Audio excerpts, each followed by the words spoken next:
আসসালামু আলাইকুম ওয়া রাহমাতুল্লাহ। আলমগীর স্মার্ট কোচিং এর পক্ষ থেকে সকলকে জানাই সুস্বাগত।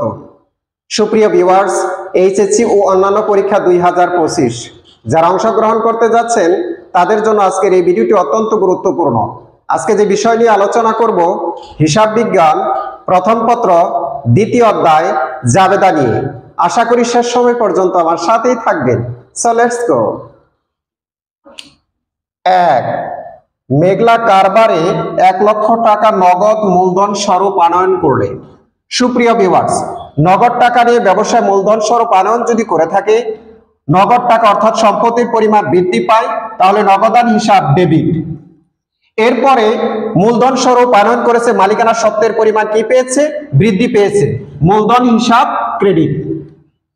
2, মোহ কারবারে 50,000 টাকা অতিরিক্ত মূলধন স্বরূপ আনয়ন করলো।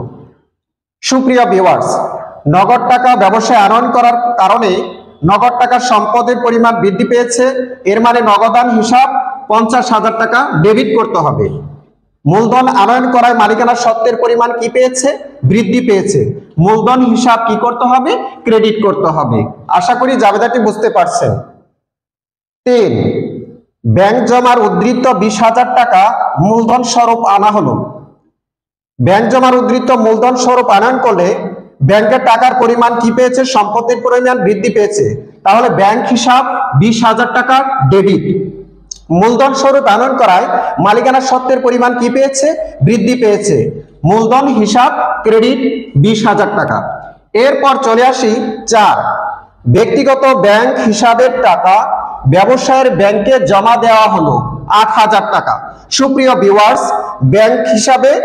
ব্যক্তিগত ব্যাংক হিসাবের টাকা ব্যাংক হিসাবে জমা হওয়ার কারণে ব্যাংকের নগদ টাকার পরিমাণ সম্পত্তির পরিমাণ কি পেয়েছে? বৃদ্ধি পেয়েছে, তার মানে ব্যাংক হিসাব ডেবিট হবে 8,000 টাকা।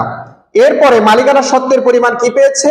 টাকা আনয়ন করার ফলে মালিকানা সত্ত্বের পরিমাণ বৃদ্ধি পেয়েছে, মূলধন হিসাব কি করতে হবে? মূলধন হিসাব 8,000 টাকা ক্রেডিট করতে হবে। সুপ্রিয় ভিউয়ার্স, ভিডিওটি যদি ভালো লাগে নিজেরা মনোযোগ সহকারে দেখবেন, পাশাপাশি সবাইকে দেখার সুযোগ করে দিবেন। আল্লাহ হাফেজ।